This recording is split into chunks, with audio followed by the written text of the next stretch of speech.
Teknologi semakin canggih, zaman pun telah berubah, namun di Indonesia profesi ini tetap laris manis kala musim hujan. Pawang hujan. Fanimu menjumpai salah satu di antaranya yang mengaku memiliki ilmu menggeser awan dan telah mempraktekannya selama 15 tahun.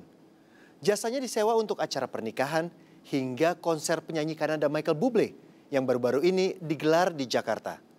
Fani menelusuri cara kerja pawang hujan secara ilmiah, juga membandingkannya dengan teknologi muktakhir untuk merekayasa hujan. Benarkah ada ilmu menggeser awan? Inilah liputan Fanimu selengkapnya.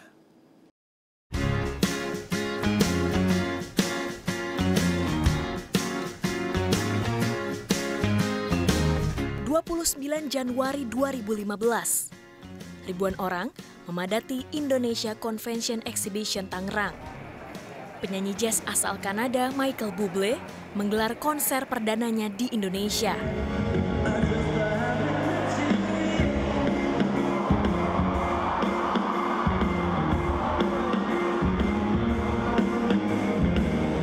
Konser berlangsung sukses di tengah cuaca yang bersahabat.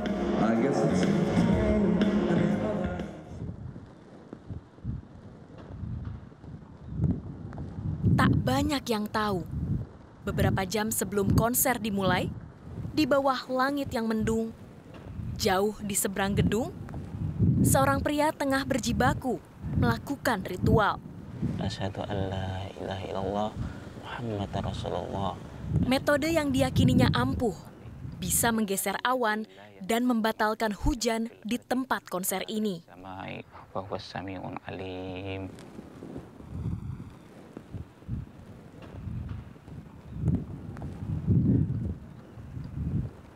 Bapak sudah berapa lama bekerja sebagai pawang hujan? 15 tahun. Turun-temurun atau bagaimana? Turun-temurun dari kakek. Pria yang tidak ingin identitas dan wajahnya diungkap ini dikenal dengan julukan Jaka Poleng. Ia adalah satu dari 4 pawang hujan yang disewa penyelenggara konser Michael Bublé. Yang lain kan memakai madat, kopi, kalau saya tidak. Cara saya adalah dengan menulis ayat. Setelah saya tulis, kemudian saya mencari pohon yang harus kita letakkan di situ. Ayat itu supaya tidak turun hujan. Suratnya ditempelkan di mana, Pak? Jepitin. Jepitin? Iya, bismillahirrahmanirrahim.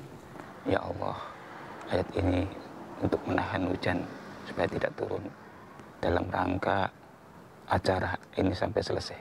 Saya lihat Bapak seperti melambaikan tangan, itu adalah menggeser awan atau bagaimana?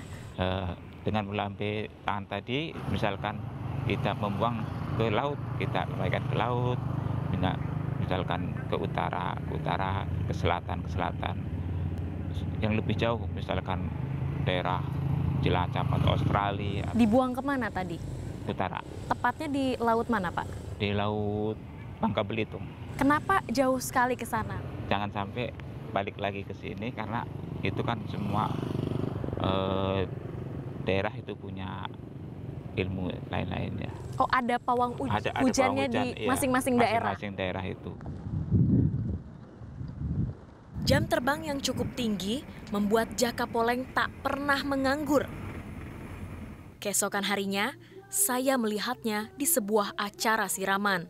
Selama 15 tahun Bapak berprofesi sebagai pawang hujan, ini kan berarti pelanggan Bapak sudah banyak sekali ya?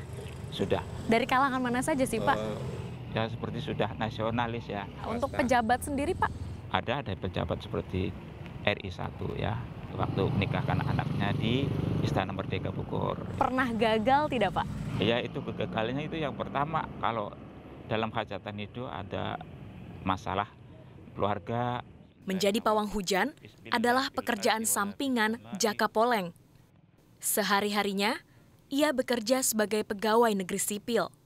Ini kan pekerjaan sampingan Bapak, jangan-jangan mungkin penghasilannya melebihi pekerjaan utama Bapak? Memang lebih dari itu. Oh, melebihi? Iya, lebih dari itu. Kan bisa seperti PRJ itu kan, ya 1 bulan 32 juta.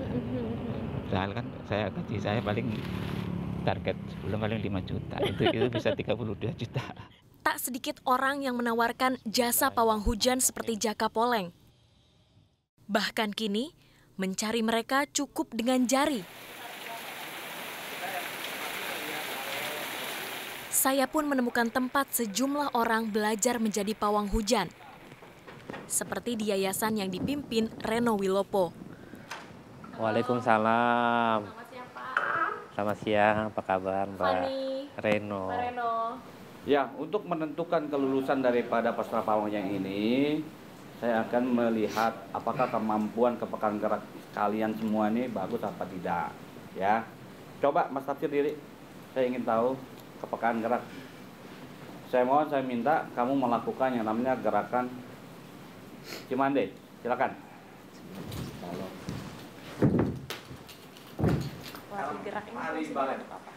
Tujuan yang utama adalah agar kita ini lebih peka terhadap hal-hal di luar diri kita, berhubungan dengan perubahan cuaca.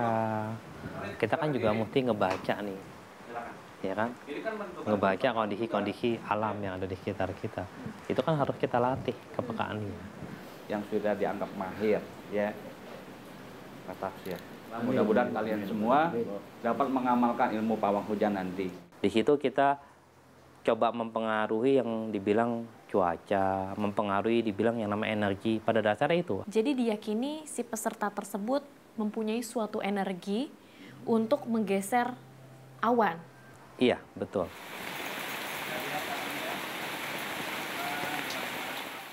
Yayasan ini tak hanya mendidik orang-orang yang diklaim bisa menggeser awan, tapi juga toleransi dengan pawang hujan di daerah lainnya.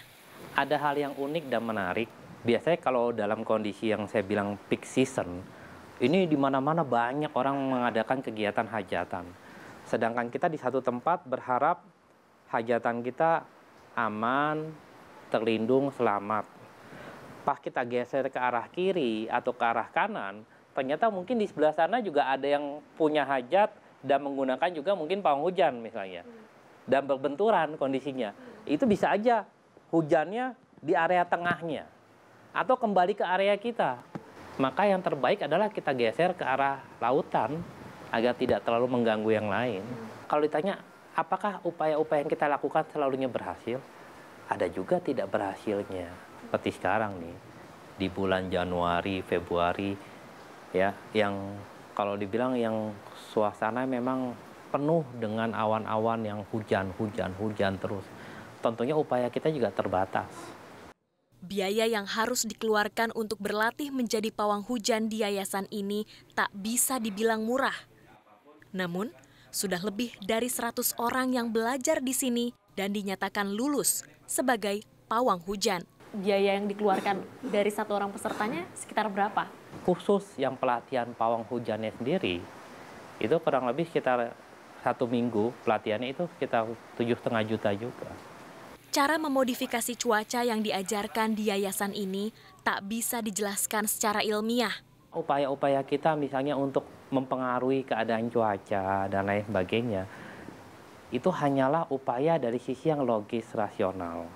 Sedangkan hal yang lebih banyaknya adalah kan di sisi yang magis. Yang magis ini kan kita tidak ketahui. Dengan doa, zikir, lelaku yang kita coba lakukan. Dan tentang hasil akhirnya, pasrah berserah diri sepenuhnya pada Allah. Mohon yang terbaik. Itu yang kita yakini. Saat sejumlah orang seolah mampu menggeser awan dengan tangannya, sejumlah orang lainnya harus melalui proses berbahaya ini untuk meredakan hujan. Nanti rasakan kalau di pinggir saja udah hujan. Inilah cara ilmiah yang biasa dilakukan untuk memodifikasi cuaca.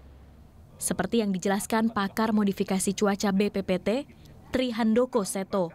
Apa saja cara yang bisa dilakukan dan terbukti secara ilmiah untuk menunda hujan?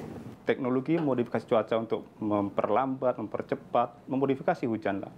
Itu adalah metode interaksi awan dan aerosol. Satu dipegang. Ya.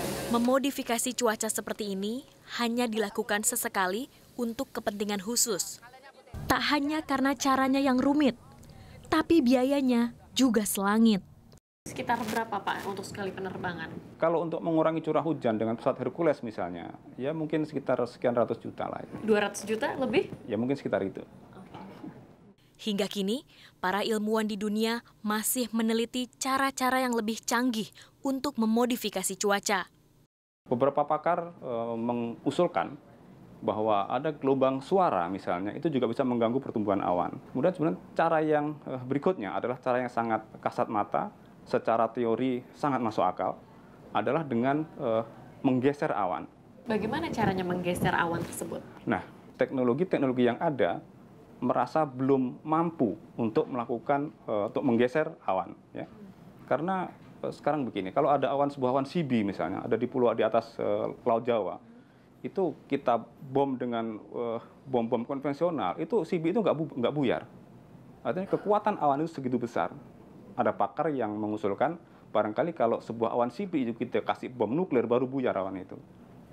Belum ada metode yang teruji secara ilmiah untuk mampu menggeser awan. Dan belum pernah ada pengujian apakah seorang pawang hujan mampu melakukannya. Barangkali paling mungkin teman-teman pawang itu lakukan adalah dengan yang terakhir tadi, yang merubah arah angin atau membelokkan, mempercepat, memperlambat.